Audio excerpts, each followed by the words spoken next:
Hello, good evening. So, kanina, kumuha ako ng mga books ni Bunso. So, nauna ang books ni Bunso, which is pang kinder. So, ito yung paper bag. Isa-isahin natin.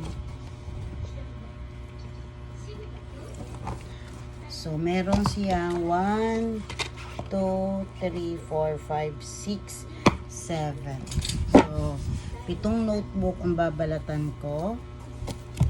Tapos, meron siyang libreng crayon. Kasama na rin naman sa tuition na binayaran niya. Isang pad na papel. Yan. So, gagawan din natin to ng lalagyan na natutunan ko naman kay Mami Donna. Dahil yung kanyang anak ng grade 1 pa sa akin ay may nakita akong lagayan ng papel. Hindi nga naman nagugusot.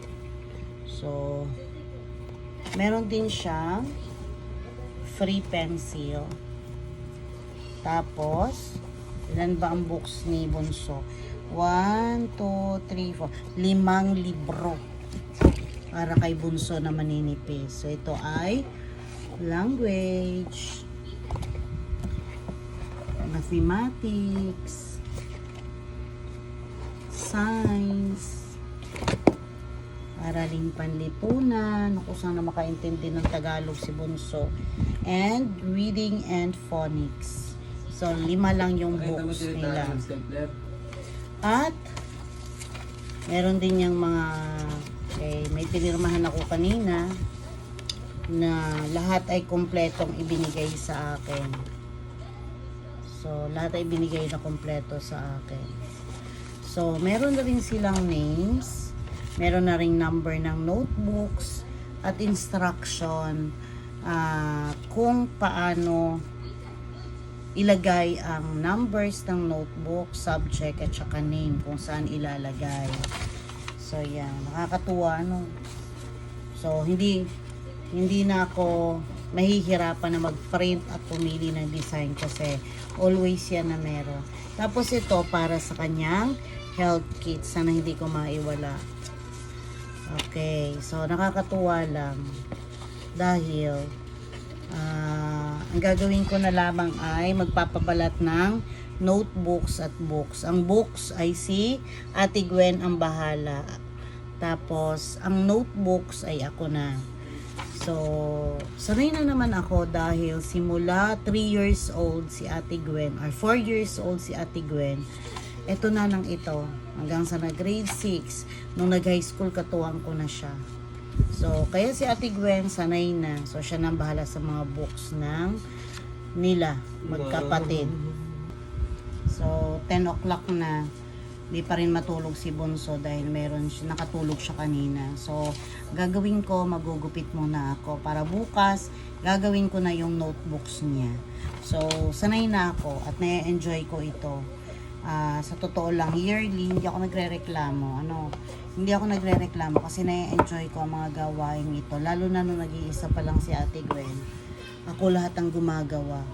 So, ngayon nga napaaga ang kay Bunso. So, habang wala pang masyadong nadating, wala pa ang kay Ate Gail at kay Ate Gwen, gagawin ko na ito. Kasi marami akong gagawin. So, papakita ko rin sa inyo paano gumawa ng lalagyan ng papel para hindi magusot at maganda pa rin kahit na tawag dito na malikot ang bata at hindi ganun ko-organize. So, gagawa natin ang lagayan.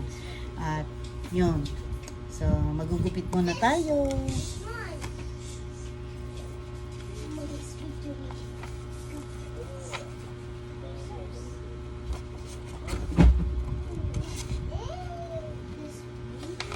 Ang ganda ng designs.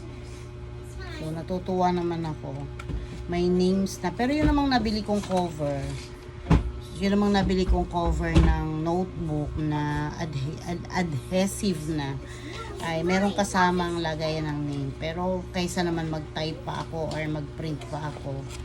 So, eto na, susundin ko yung sa school. Kasi taon-taon talaga ito yung. So, natutuwa naman. Natutuwa ako. So, magpapaantok lamang ako Antok na ako pero kailangan kong intayin si bunso na makatulog kasi baka mamaya magsaksak, di ba? Tulog na tulog ako tapos pagising ko ano nang nangyari sa akin ano. So, bye muna, magugupit ako. So, yun yung sample, medyo malapad kaya medium yung kinuha ko. So, yung assignment notebook niya, meron ng mga nakalagay or meron ng mga nakadikit. So, yan. Diba? Ready na. Nakakatuwa. Napaka, So, ewan ko, namumroblema ako kay Bunso kung ano ba magiging ano. Hindi man ako naghahangad ng honor ang aking anak. Ang inialala ko lang ay kung magsusulat ba kasi hindi nga siya nagsusulat. Tsaka paano yung mga subjects na Tagalog kasi wala talaga siyang maintindihan na Tagalog. So, hindi ko alam. Though, kami naman ay nagtatagalog dito sa bahay. Pero, hindi talaga siya makaintindi. So, yun yung problema ko. Papaano yung mga subjects, sabi nga ay, ngayong matatag curriculum ay halos lahat ay Tagalog na. So, yun yung pinoproblema ko. Pero, hindi man ako naghahangad na ma-honor. Ang akin mahalaga ay matuto, makapag-socialize.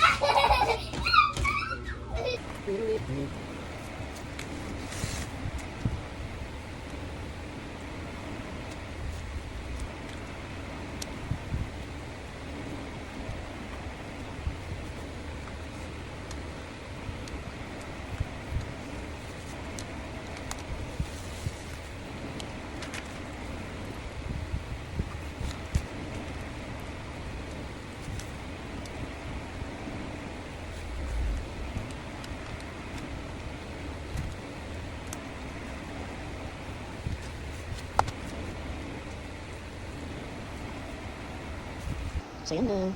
May design pala siya.